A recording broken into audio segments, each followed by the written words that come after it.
এখানে এসে প্রথম কথা আমি শুনেছিলাম আমার ছেলে বিশ্বব্রত মুখার্জি গত বছর এখানে অনেক ছোটো ছিল, তো বলেছিল যে একটা সিনেমা হল যেটা বন্ধ হয়ে আছে সেটাতে করা।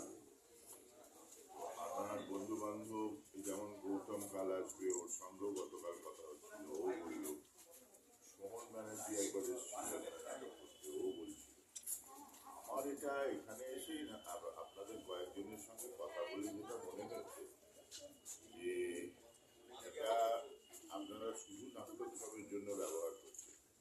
এখানে নিশ্চয়ই থিয়েটার করেন মানুষ আছেন, থিয়েটারের দল কি আছে? হ্যাঁ, মানে খুব প্রাতিষ্ঠানিক খুব বেশি নেই, কিন্তু ছোট ছোট চর্চা